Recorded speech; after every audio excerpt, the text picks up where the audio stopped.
Hi, it's Ray Grant. It is Monday, September 16th, 2024. It is 10:14 p.m. here in Pittsburgh. I'm going to respond to an email I got today from a person who calls himself Axel Rose, and he's talking about the DB Cooper case. And I will just, I'm just going to read his email and respond to it as I go along.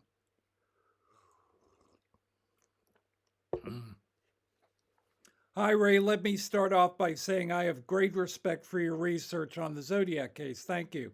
You are obviously extremely intelligent, maybe have spent more time researching the case than anyone alive. Well, Mike Martin of the Weekly Scientist once said that Ray Grant has written more about the Zodiac case than anybody else has, which is a lot when you consider people like Graysmith and so forth. Um, and I thoroughly enjoyed watching your Zodiac victims on YouTube. I assume that you meant Zodiac videos there. So I say this with all due respect, but your video on DB Cooper is full of mistakes. Well, I think I said at the outset of my video, which is I'm just like a hobbyist as far as the DB Cooper case goes. I was weighing in strictly on, primarily on the single point, which is that the money, that the ransom money would have been one big chunk of weight. It would have been, I have, when I worked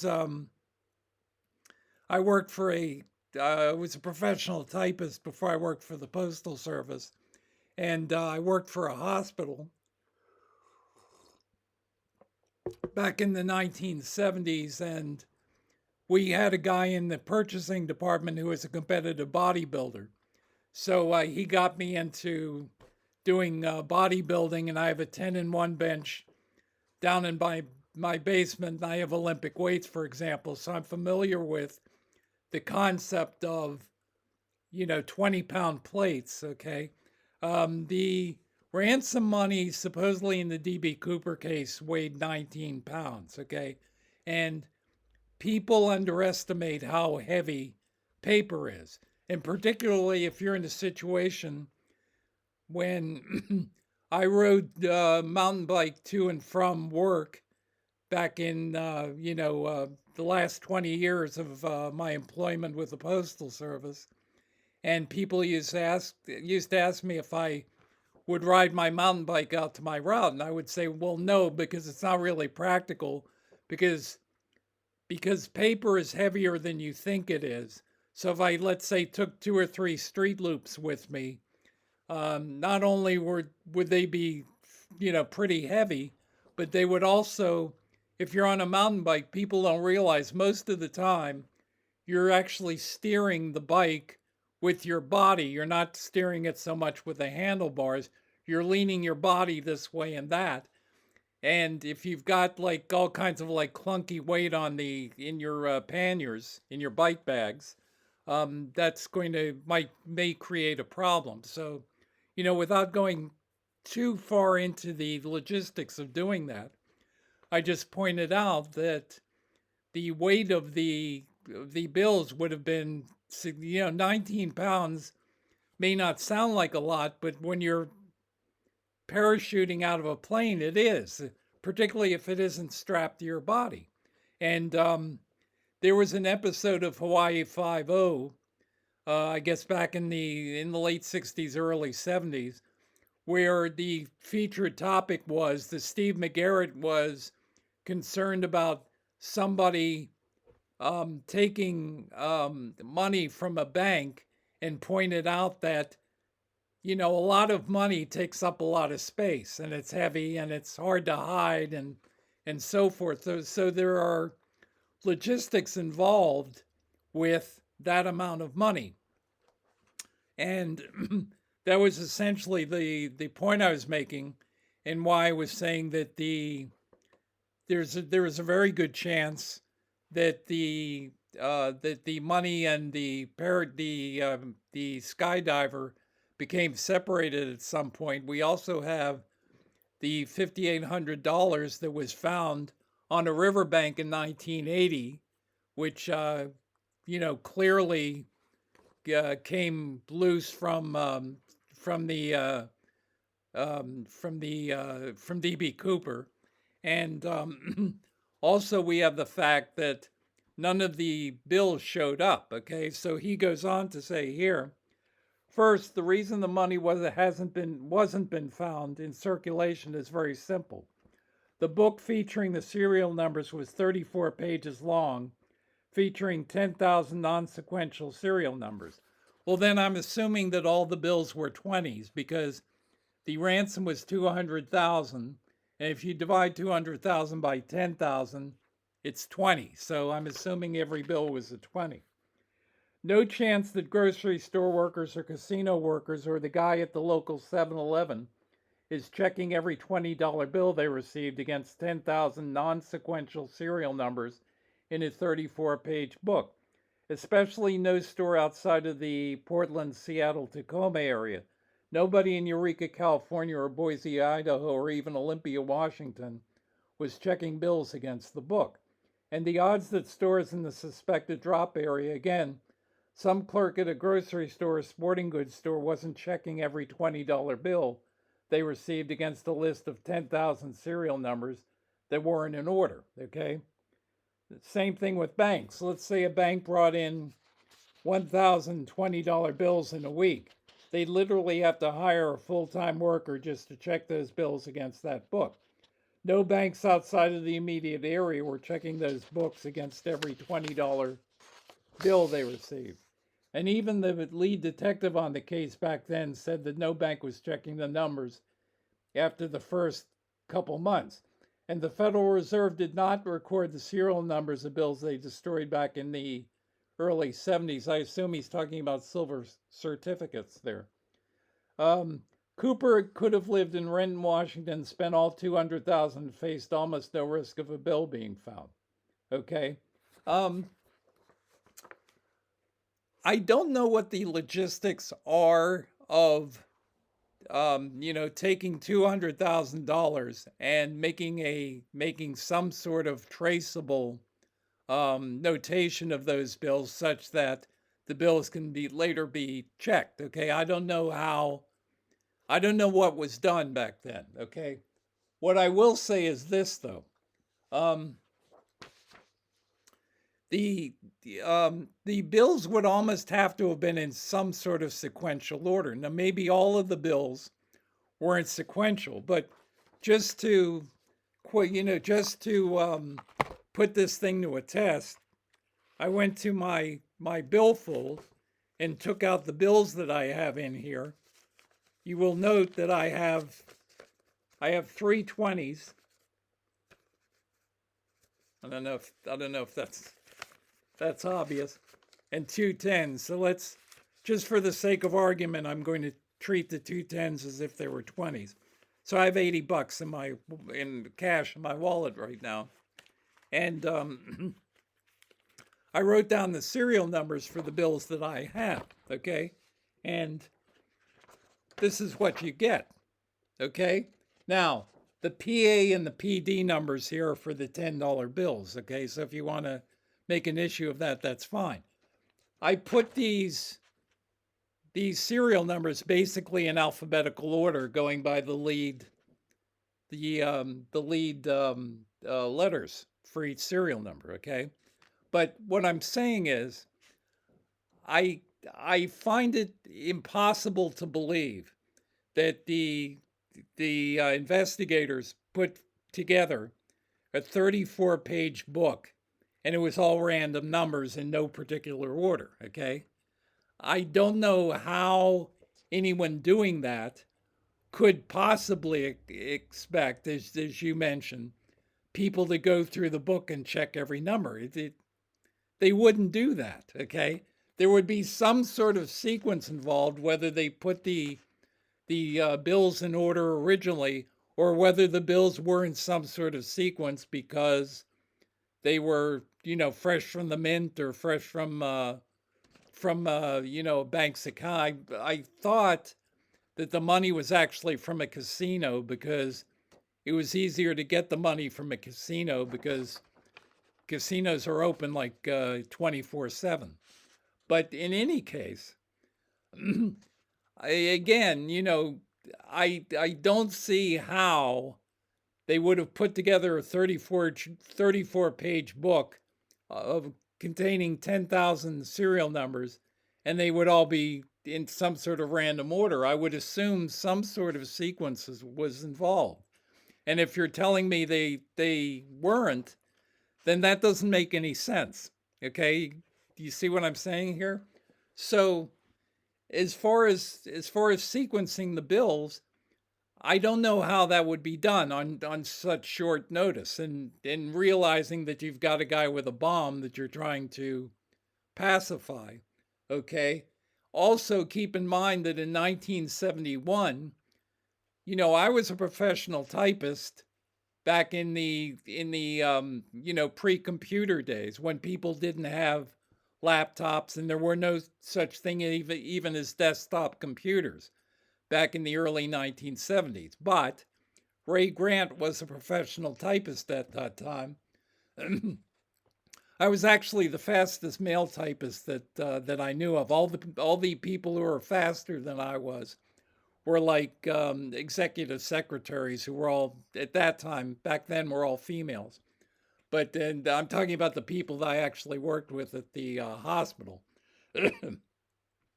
But so I have a lot of experience in this sort of thing, and what I would say is it would have been quite a feat to try to even doing this, putting the numbers in order is easy on a laptop computer. It would have been a little bit, you would have to um do some work to get them all in order on a sheet of typing paper.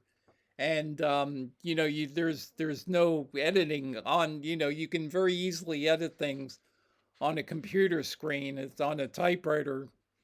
Any editing you do has to be done after the fact, and you have to retype and so forth.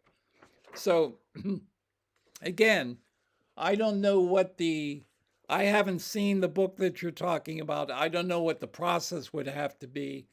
I find it difficult to believe that the investigators just handed these stores and so forth a list of 10,000 numbers that were in no particular order. Okay. I'm assuming that there was some sort of sequencing involved. It's possible that all of the numbers were not in sequence. Okay. But I have to believe that there was some rhyme or reason to what the investigators were giving the store owners and so forth. Okay. The second thing that I would say in those terms is whether we aren't talking about finding 10,000 bills. We're talking about finding one bill. Okay. Did any of the 10,000 bills that D.B. Cooper jumped off the plane with show up anywhere? The answer to that is no. Okay. As far as we know. Okay. But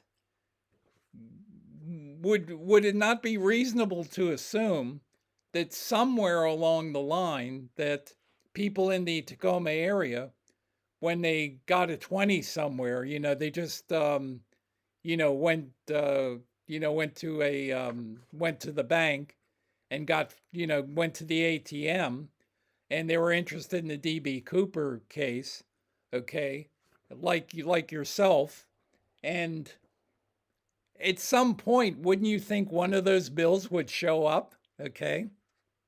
Okay. I'm just, like I said, I'm just a hobbyist when it comes to the DB Cooper case. Okay. So I don't have to be right. I don't have to be well researched. I don't have to be good. I'm just telling you, as someone who is pretty good as far as the Zodiac case goes, I don't understand what you're telling me exactly. So maybe I'm all wet here, which is entirely possible, of course. All right. So I find it difficult to believe that there was no sequencing whatsoever. And I find it difficult to believe that was 1971, it's 2024. has any bill from the ransom showed up? I mean, you could probably sell those if those books exist somewhere. You could probably sell them on eBay, and people would make people would set up a website or some sort of cult for checking the DB Cooper 20s. Okay, look, they do that now with $1 bills. There are $1 bills that are stamped with. There's a website that you can go to if you get one of those stamped $1 bills, where they're trying to trace like some of the $1 bills that we're talking about. Ones, we're not talking about 20s there. And there's I've seen a few of those bills that are stamped with the website URL, and then you go to the website and you enter in where you are and when you got the bill and so forth, and what the serial number of the bill is, and so on. Okay, so it seems to me that it wouldn't have been impossible to trace this, that they would have been in some sort of sequence. And it seems to me that one of those bills would have shown up, at least one, at some point, in the last, whatever it's been now, almost 53 years, okay, would have shown up, okay? But none of them has.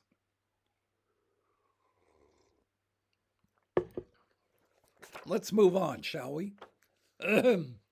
You said he probably lost the money on the jump. Again, not probably.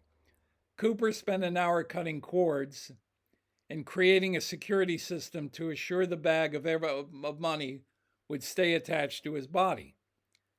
Well, I'm sure that was his intent. It's one of the more weird aspects of Cooper's actions. He could have just requested a different bag. I think I suggested that, to hold the money. Instead, he spent an hour cutting cords, tying cords, and creating a system to keep the money bag safe. He didn't just throw the bag's handles over his shoulder and jump.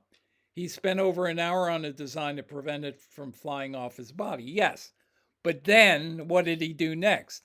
He went down a staircase in mid-flight and jumped into headwinds of 172 miles per hour. And as I said, as I tried to get across, when you have a lot of weight in one place, as you have with a weightlifting plate, okay, that thing can get away from you, okay? And maybe he set up a foolproof system, on the fly for hanging on. If I'm not mistaken, he originally asked for a knapsack, and they instead gave him the money in a bag, okay? And if I'm not mistaken, he was very dissatisfied with the bag, which is why he did what you're suggesting. Just because he took precautions doesn't mean that they worked. Okay. So again, let me reiterate, because then we're about to enter the weeds here. Let me reiterate what I've been saying, which is that, number one, I think that the bills were traceable, and they haven't shown up yet. None of them has. And I also think it's because of the conditions that he faced, that even if you're, even if you're an experienced jumper, you're still not experienced with that specific situation that you were in. If he had done skydiving, that's one thing, and then jumping the way he did is something else. Okay, so again, remember, I'm just a hobbyist. I'm just pretend that I'm an anonymous poster on a message board, and I'm just telling you what I think. Okay, but that's it. Okay, Per McCoy. While a fascinating man and initially an interesting suspect, it's been pretty well proven that he clearly wasn't DB Cooper. Not maybe or possibly, but 100% that he wasn't Cooper. Okay. All right. Why? Some of the main reasons.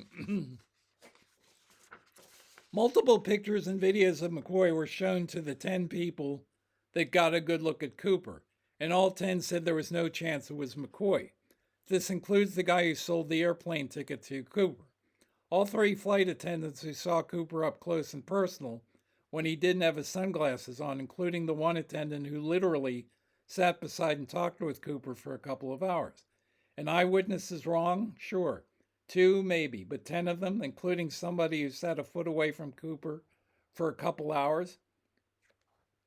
Sounds good to me, Age. All witnesses described Cooper as being 45 to 50 years old. McCoy wasn't even 30. The way the hijackings took place were 1,000% different. Okay. I don't agree with your math, but let's move on. It would make sense if McCoy was first and the Cooper hijacking was second, but it was the opposite. Cooper was calm, cool, and collected. He was in control the entire time. McCoy was a nervous wreck. Heck, the crew knew he was a hijacker before the plane even took off, and he announced what he was doing. Cooper and McCoy had different color eyes. I'm going to discount that one. I'm sorry. McCoy had a noticeable scar on his face. Cooper did not. Well, there is such a thing as makeup, Have you seen a picture of McCoy? The first thing you notice is his huge ears that stick straight out. Nobody mentioned that at all in their Cooper description. Cooper was described as having a calm and smooth and pleasant sounding voice. McCoy had a noticeable lisp when he talked and had a weird, high-pitched voice. His voice was so unusual that a couple of the eyewitnesses said they felt McCoy was doing a fake voice, but no, that was actually his real voice. He also had a noticeable Southern accent. Cooper did not. Okay. It sounds like you may be prejudiced against people who have vocal issues. He may have had spasmodic dysphonia. Has that occurred to you? Okay. They also have a palm print in hair that Cooper accidentally left behind. They compare both to McCoy, no match. Speaking of that, Cooper left one partial palm print. That's it. McCoy left fingerprints in multiple different places on the plane. He also left his ransom note on the plane as well as several other items he touched. Cooper took all his material with him, his only mistake being a tie. Again, some of the physical stuff and behavior things could make sense if McCoy's hijacking attempt came first, and then Cooper's afterwards. But it was the opposite. How do you go from being cool, calm, and collected and pulling off the perfect heist to your second attempt being a total shit show? Well, again, I find your argument very convincing, frankly. I don't mean to make light of it. I'm just saying. And if you read the actual FBI reports that have been released, while initially McCoy was the obvious suspect, he was clearly ruled out. There was one agent who always thought it was McCoy, but 99% of detective agents who worked the case quickly agreed it wasn't him. McCoy clearly wasn't DB. Oh, the FBI. Yes, the FBI has said, and that this is just from minimal research on my part, okay? Again, I am a hobbyist on the DB Cooper case, okay? But if you read the Wikipedia article, it does say, yes, the FBI ruled McCoy out because they could place him in Las Vegas that day, okay? On the other hand, we know that more than 30 years later, I believe in 2004, they were trying to get McCoy's DNA, okay? So I'm just... I'm just saying, I find your argument to be very convincing. However, of the people that I had looked at prior to making my earlier video, McCoy sounded good, and he did look like the sketches. So, McCoy clearly wasn't DB Cooper, 100%. McCoy is the Gary Post of the case. Actually, McCoy is not the Gary Post of the case because Gary Francis Post is a late entry, and McCoy was one of the early entries in the DB Cooper case. So McCoy would be more maybe the Arthur Lee Allen of the case. I don't know. Ray, I respect your zodiac work and what you have brought to the table. So I just wanted to share some Cooper McCoy facts. I know you like to do a lot of research and you are a critical thinker.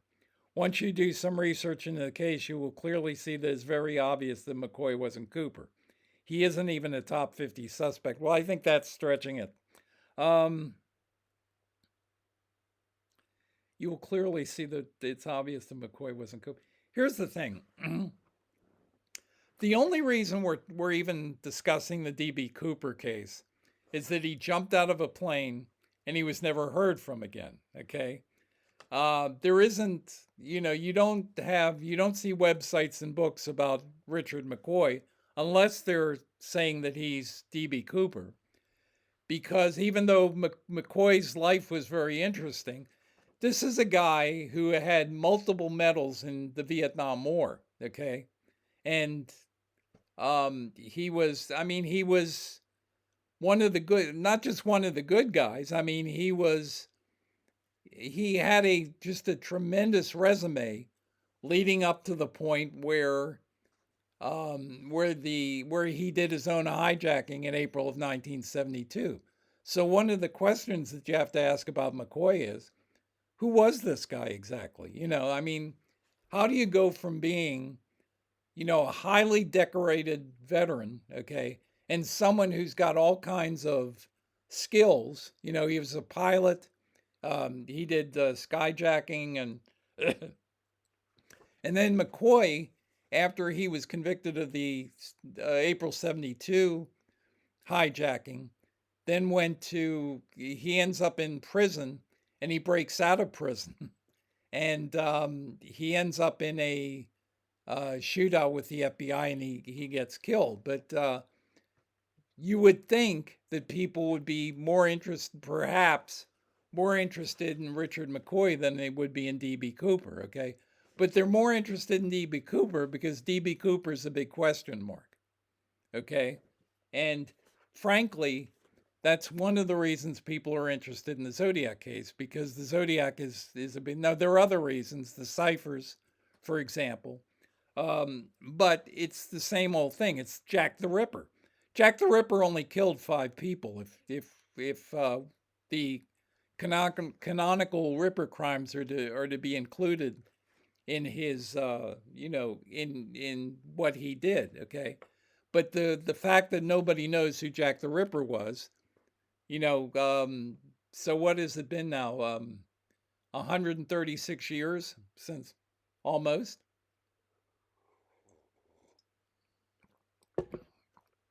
So yeah, so to be honest, I'm not that interested in DB Cooper.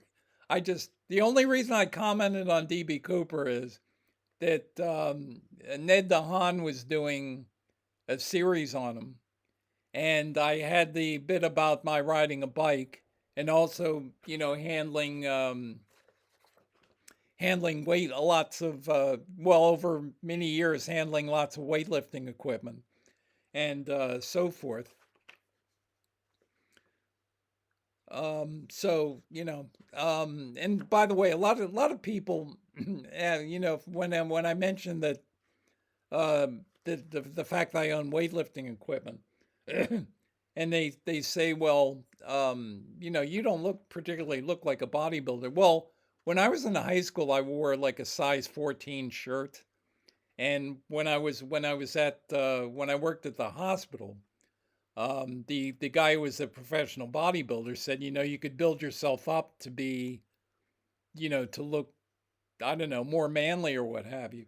So I went from wearing a size 14 to a size 17. Okay. And I went from, I think I used to wear I think I wore a medium shirt. Now I wear like a large. Okay. But, but anyway, from the fact that I'm used to handling weight and handling like heavy weights, or weights that aren't particularly heavy necessarily, but that you have to, be conscious of. If you put a set of dumbbells in the trunk of your car, guess what? They're going to roll around. And they may be small dumbbells, but they can weights can be unwieldy. And the point I was trying to make is that um, when you have lots of paper in one place and it's packed together like $200,000 in $20 bills, okay, you're going to have to account for that. That plus my experience in riding a mountain bike, you know, all added to it. Let me see how far. Okay, I can't tell. Anyway, what time is it? That's okay. Not too long. All right. um, yeah. I think McCoy is better than a top 50 suspect. Although, as I said, I find your argument very convincing. Best wishes, and I hope someday all the Zodiac researchers and hobbyists will be able to come online and discuss the official naming of who the Zodiac was, brought by undeniable proof. No, that's not going to happen. You are wrong, sir. Because here's what if that happens, if there's undeniable proof in the case, it's going to be proof that's going to back me up. And all of these websites are going to disappear faster than you can say Jack Robinson. All of these, the hobbyists are going to go, they're going to be like rats swimming away from a sinking ship. I guarantee you. They will never be heard from again. One question I would love to know your answer to. Let's say that you find some new information that proves your four suspects were not the Zodiac. Undeniable proof. I know you have studied every single named suspect. Who would then move into your spot as the number one most likely suspect? Allen, Sullivan, Honcho. Who's Honcho? Kane, McDuff, Marshall, and so many other people brought forward. But which one would move into your number one spot? Let me ask you a question, Axl Rose. I want you to imagine that tomorrow morning there's like undeniable evidence that planet Earth is 6,000 years old, okay?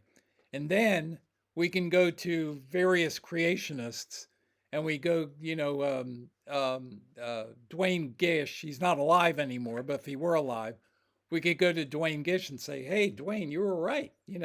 Earth is only 6,000 years old and the Bible is literally true, okay? Now, what's my response to that? It's never going to happen. That's my response.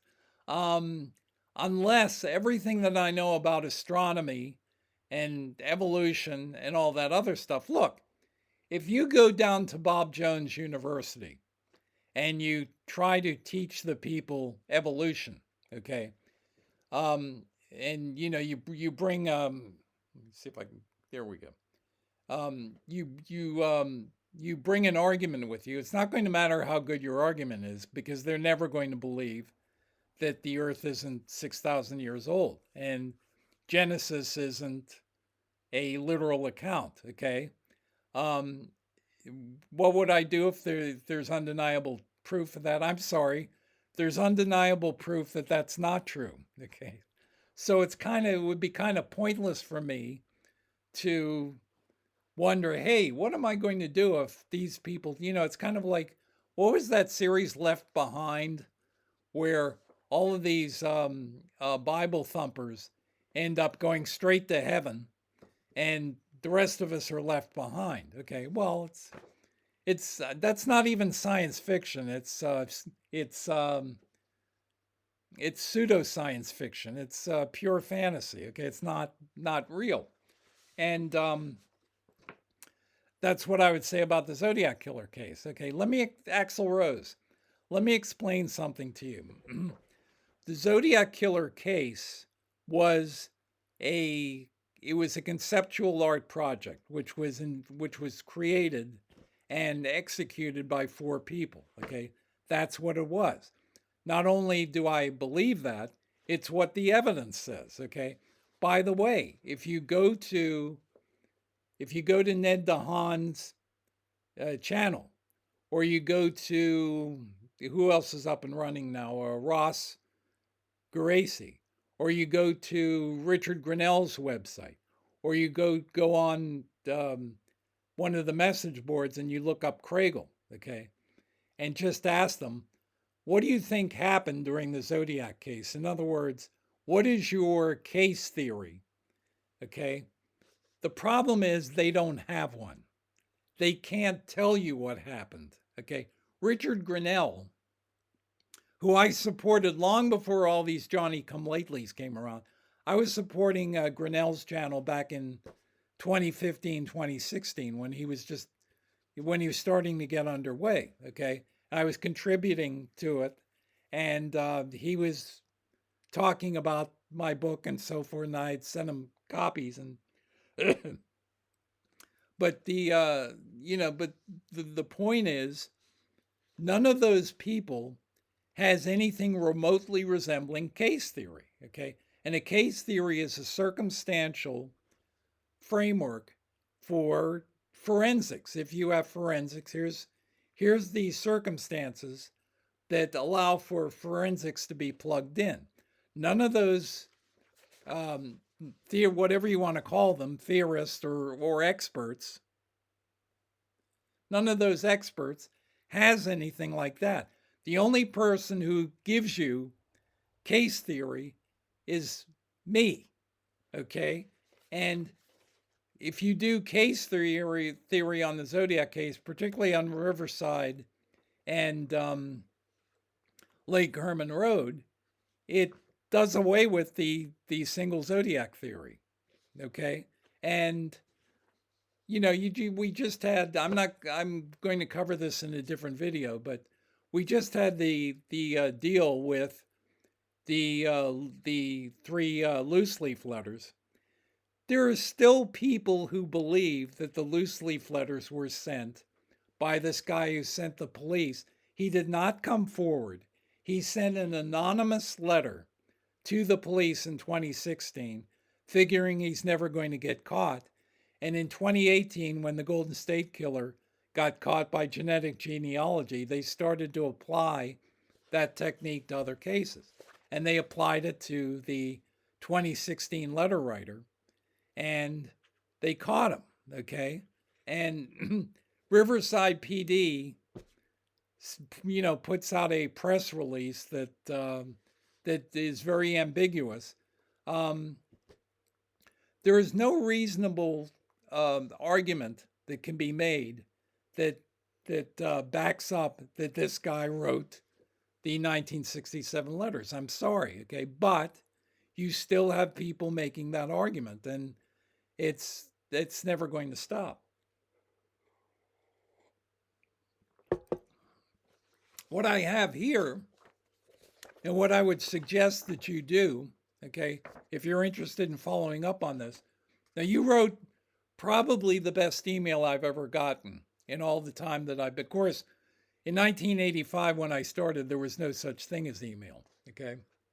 But what this is a printout of this is a thread from the original archive message board on Tom Voigt's website. Now, it's no longer available on Tom's site, but you can get to it on the Wayback Machine. You go on the Wayback Machine and you type in zodiackiller.com, and then you click on zodiackiller.com, let's say from 2011, okay? And then click on message boards, and it will give you a choice of 3 different message boards, one of which is the original archive message board. So you click on that link, it takes you to the time about roughly a quarter century ago, which was the first message board on Tom's site, okay? And if you, as I said, you click on that board, you will see a link that says other suspects or other Zodiac suspects, I think. And you click on that, and then you will see a link that says O'Hare email address, okay? And what that does is it takes you to this thread, which I have printed out now. And I'm going to, very quickly, but essentially what this thread does is, long before Ray Grant had ever appeared online. I didn't appear online until June of 2010. People were talking about Michael O'Hare and Gareth Penn being in cahoots. Okay, I may have been the first person to act on it back in the 1980s, but I was not the first person to. I was probably the first person who ever read Time 17, but or at least read the entire thing, and I was one of the first people to get a copy of that book. But I was by no means, there have been other people in over the course of that book came out in 1987. Over the course of the next decade and a half or so, lots of other people were familiar with it. Okay, so again, this is essentially a thread that deals with the relationship between Michael O'Hare and Gareth Penn. And I'm going to, here's, can anyone tell me anything about O'Hare? Here's Jake Rourke. He was born in New York in 1943, apparently destined for greatness. He attended a nationally respected high school, Bronx Science, got 2 degrees from Harvard, he got more than 2. Taught there at MIT, served in Massachusetts state government. Now he's on the West Coast teaching public policy and nuclear waste management. Okay, and it goes on. Okay, this is Alan Cabal, who is mentioned in Time 17. There's a whole section of the book which talks about a meeting between Gareth Penn and Alan Cabal. Alan Cabal is kind of like a Hunter Thompson type journalist. He's kind of I guess a rock and roll. Well, I don't know what you'd call him, like a rock and roll journalist, I guess. Anyway, here's what Alan Cabal says. Whatever game has been going on between Penn and O'Hare has been going on for quite some time, and neither one of them is particularly forthcoming about the details. I originally thought that maybe O'Hare did the killings and Penn did the letters, and the relationship broke down over Penn's desperate need for recognition. Now I don't know. Penn is a very creepy guy and a liar, I know that much. O'Hare either has the most refined sense of humor I've ever heard of, or is hiding something. I'm Alan Cabal, and Penn's account of his encounter with me in Time 17 is very nearly a complete fabrication. It wasn't O'Hare that made those phone calls that Penn turns into a chess game. It was me proving a point about binary Morse. That was my revenge for Penn's absurd head game when we met. And then Ed Neal says, Alan Cabal, welcome to the board. I agree with you about Penn's and O'Hare's game, and I think it's been going on a lot longer than they claim. They allegedly first met in 1990 or something like that. I believe it started back in the 1960s. Well, you could say that about the Zodiac Project. And I have speculated privately with other investigators as to the nature of their pre-Time 17 relationship. But like you, I really have no idea. Only they know for certain. He talks about Penn fabricating other evidence. At any rate, what this thread is, it's about the relationship, primarily about the relationship between Gareth Penn and Michael O'Hare. Okay, and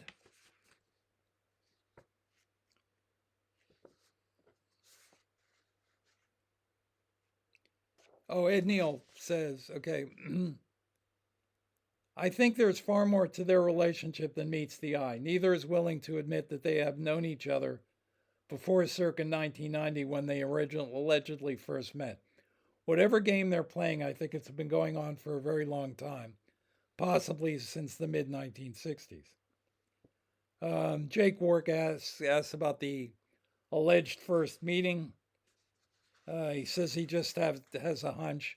I will mention one example of this. As I said, check out that thread, which is on, you can find on the Wayback Machine.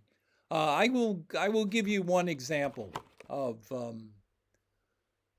an obvious that these people don't even talk about. Okay, if you read Time 17, Gareth Penn points out that the he believes the Zodiac killer was also the person who set the Atlas Peak fire, which was, I believe, Monday, June 22nd, 1981, out in Napa, close to where Gareth Penn lived at the time. Okay, and Gareth said that he was looking. If you read again, read the. I don't have Time 17 in front of me, but he said he happened to be looking out his window and saw the fire up on a hillside, not very far from his house. Okay, and Gareth says in the book that the fire was set by 9 mechanical devices. Okay, and they were all set to go off at 1:30 p.m. on that date. Well, there are several problems with this. First of all, I spoke in 1990 with Daryl Bressler, who is the fire investigator for the state of California. And I asked him he was surprised that I thought that the Atlas Peak fire had been set by the Zodiac killer. But I asked him about Gareth's account, and Daryl said, he said, first of all, there's nothing that we can do about it now because the statute of limitations is only 3 years, and I talked to him in 1990, so the fire had taken place 9 years earlier. But I asked Daryl about the bombs with the timer, and Daryl said, well, no, the Atlas Peak fire was set by a very simple device, and arsonists, and I'm sure there are like books out there available on the internet that tells you how you can do those things. I'm not going to be specific, but you can create little devices, what Daryl's called simple devices, by using things like matchbooks and cigarettes and so forth, and wadding them up and then leaving, and it's like setting a time bomb and essentially creating a forest fire. So the first question we have to ask is, why did Gareth invent this false account of there being 9 mechanical bombs all set to go off at 1:30 p.m.? Okay.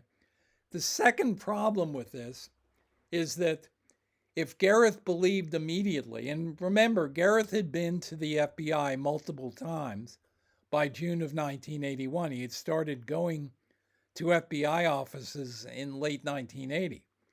So if Gareth believed that the Atlas Peak fire was set by Michael O'Hare, his next move is obvious. He calls the FBI. He says, I believe Michael O'Hare started the Atlas Peak fire, which means he has to be on the West Coast right now. He has to be in the vicinity of Napa. So you can meet him when he's getting off the plane. And, well, you can go to find him now, but you can, if possible, but you can certainly wait in Boston, since that's where his employment was and that's where his house was. And you can meet him there and catch him as he's coming off the plane. But Gareth says nothing about that. When Gareth is mentioned in Michael O'Hare's Washington Monthly article, much more recently, the May-June edition of the Washington Monthly in 2009, which basically holds Gareth Penn up to ridicule, he gives Gareth Penn a golden opportunity to take him to court and get his fingerprints. But Gareth doesn't do that, okay? Why would you spend a major portion of your adult life pursuing somebody, going to the FBI about somebody, writing multiple books about somebody, and then when he gives you a good reason to sue him and get some discovery on that person, he doesn't do it, okay? So what Gareth Penn does or doesn't do doesn't make any sense. What Michael O'Hare does or doesn't do doesn't make any sense. And that's part of the reason, and plus the evidence in the actual case tells me that my version of events is correct. Okay, so to go back to what it says here. One question I would love to know your answer to. Let's say that you find some new information that proves your four suspects were not the Zodiac. Undeniable proof. By the way, I have to wonder what that would entail. What would constitute undeniable proof? The only thing I can think of at this point is if somebody had possession of Paul Stine's wallet and his car keys and his taxi driver's badge, okay, which is never mentioned, but as somebody at the yellow cab company in San Francisco told me years ago, all the cab drivers at that time in 1969 had like little badges with them, and that identified them as cab drivers, and that was also taken by whoever killed Paul Stine. So that might constitute undeniable proof, I guess, but it would have to be either that or a positive match with the Presidio Heights prints, and they would have to be mutually inclusive. I'm not sure. I think the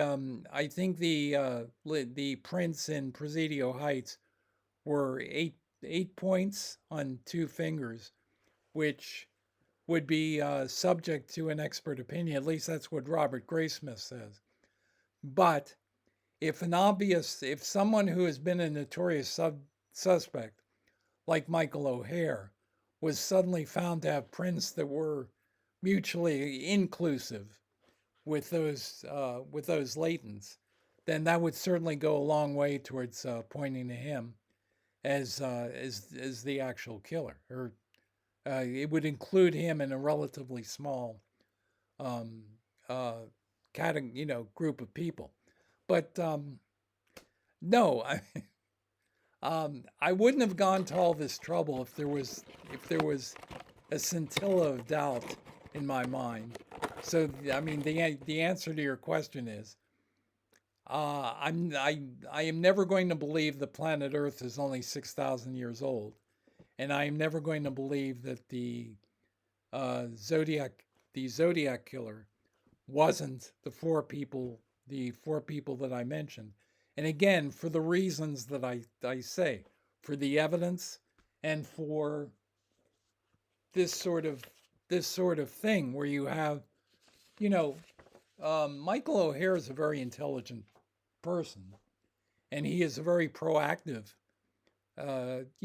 certainly a person who's in the upper 1% of the population intellectually, and has also been very productive academically. Although that wasn't true up to 1989, it's much more true since then. But that sort of person doesn't do weird things, and we know, for example, that Michael O'Hare requested a driver's license for his white van in Massachusetts of 1360 SP. And he says in his Washington Monthly article that he has no interest in mathematical games. Well, see, what's great about the 1360 SP is that your average person looking at Michael O'Hare's license plate, the license plate on his van, is just going to assume that it was sent to him. It's just a random set of numbers, just like my license, the license plate on my car was issued randomly. It was actually on the car when I purchased the car, or when I leased the car, I should say.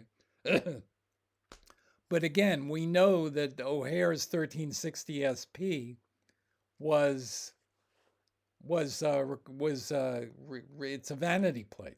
Okay, so why would somebody like Michael O'Hare do something like that? And again, if you read this article, the posters point out the other things that Michael O'Hare has done, and that's in not knowing anything about Ray Grant and his theory that don't make any sense. So beyond that, the if you want the reasons for my believing what I believe, all you have to do is look at my videos. Okay.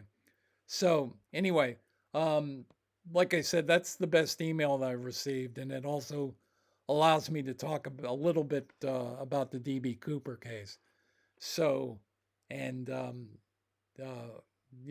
possibly to use some new technology that I'm working on.